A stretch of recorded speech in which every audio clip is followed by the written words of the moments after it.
So I like a little bit of a heavier arrow, especially for whitetail. I know that guys are always hyping up speed and stuff, but there's a lot that comes to play when you're discussing an arrow setup. And I have a million questions when guys hit me up for arrow setups. You know, what's your average shot distance being the main one. But also, deer don't really jump the noise of the string so much as they do the sound of the arrow. Because not many people take into consideration that a lot of fawns are attacked by owls and other hawks in the woods when they're really young. So when they hear that whooshing in the air, and they start ducking to that whooshing because they think a hawk or something's about to come grab them. And that's actually not information that's out there. You can't really find much on that, but I've spoken with a lot of really good woodsmen that find that to be the case, because birds of prey do take down deer fawns. So we've done some testing where we've had deer near us when we were shooting, and they don't really react to the sound of the bow so much, but if the arrow gets close to them, they start dropping. So I think deer are ducking that noise of the arrow. So when you have a faster arrow, it makes a lot more noise, especially if you have high profile vanes. So that's also something to consider, because the slower the arrow, the less noise in flight, and the less noise off your bow as well. So I like to tell guys that are taking, you know, average shots at whitetail at 20 and 30 yards from their stand, why not go heavy? You're shooting 20 and 30 yards.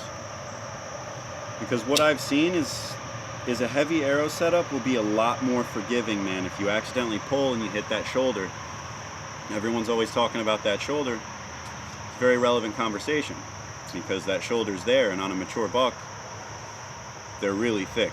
The body structure of a mature buck is nothing like a doe. They have completely different muscle tension, completely different sized bones. They're a tougher creature. It's almost like a different animal altogether. And with personally hunting the last 2 years, the only time that I've seen a heavy arrow not pass all the way through in the dirt was when we shot bucks quartering 2. And most of the time they were hanging on by the fletching. So it's still a full pass through, full length of the arrow penetration. I understand that a light setup can get that done as well. You know, it does happen. But I just think you're a lot better off shooting a little bit heavier of an arrow, given how tight deer's rib cages are.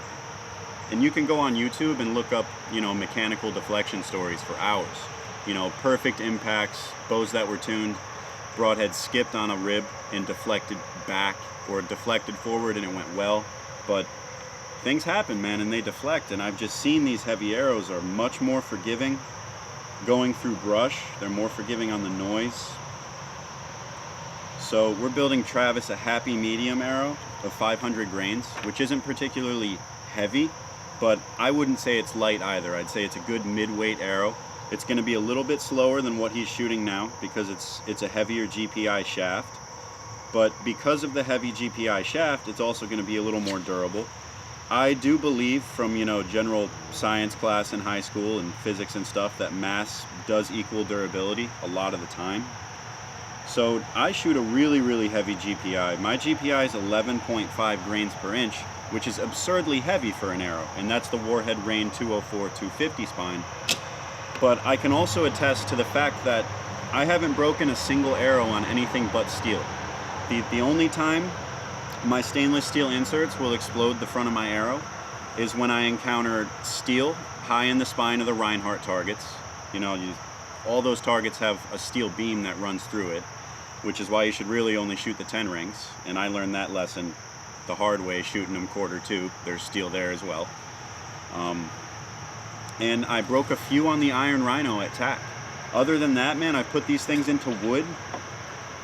I've buried these things in the dirt. I've put them in the ground with broadheads on them, and I have not broken a single one of my Warhead shafts on anything but steel, which is pretty cool, because I've worked with a lot of arrows in the past that, you know, you hit a tree and they break every time. You expect it. Versus if I hit a tree now, I'm pretty confident I can just pull my insert out. You know, I've got extra inserts laying around. I would recommend everybody do that. Buy some inserts. Buy an arrow roller so that you can insert tune them, make sure they're spinning true. Everybody should do that.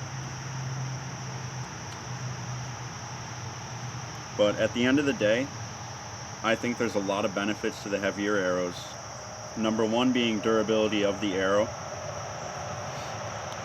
Number two being, if you have a lot of weight up front of your arrow is being pulled from the front rather than just kind of flying. So on impact, the arrow is pulling through the animal on impact rather than being pushed from the rear. Which there's a million YouTube videos you can watch as well. Watch slow motion arrow impacts and watch what happens on impact to the arrow.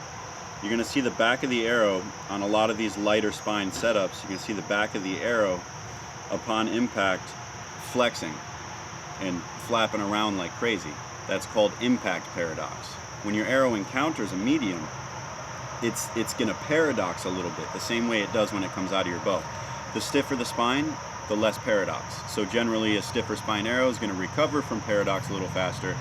That's why if you look up, say, go watch the Hunting Public's quartering 2-shot series. When they started shooting heavy arrows, in I believe 2020 it was, you'll see their arrows, they hit something and there is no back end wobble or impact paradox because they're so stiff and heavy in the front that they just pull straight through the animal. So heavy arrows, they make your bow quieter, they fly quieter, they're more forgiving when you encounter bone. I'm sorry, that's not even an argument that I can have with anybody. It's just a realistic fact of life here on Earth that I've been encountering for the last 3-4 years. I've seen heavy arrows do very devastating things, front-facing shots that exit the ham and stick into a tree behind mature does. All kinds of quartering 2 shots that we've taken. We've got some receipts to prove what we're saying. I think we've got like 7 or 8 quartering 2 shots on film last year. Most of them on mature does because we started our page after November, which was kind of saddening because we realized we were starting a hunting page after rut and after we had all shot bucks off of camera. But I believe these heavier arrows, man, it's not a question, it's not a debate. They do penetrate deeper, and I'm not talking about penetrating deeper on a foam target. I'm not talking about FBI rated ballistics gel. I'm talking about real world moving animals with moving bones. There's blood, there's all kinds of water as a medium inside of these animals. An FBI gel test just does not show you what you need to know as far as penetrating live mammals with an arrow. That's why I am a big fan of Ranch Fairy, though I do know my boy Ranch can say some crazy stuff sometimes. There is an argument to be had for heavy, and he's a very educated man. And that's why I really enjoy his content, because he doesn't say anything without trying to find a rigorous way to test it. And all his testing methods, I believe, to be pretty satisfactory. I mean, hogs are probably the toughest anatomical animal that exists in North America as far as the thickness of their front shoulder blades and where the vitals are centered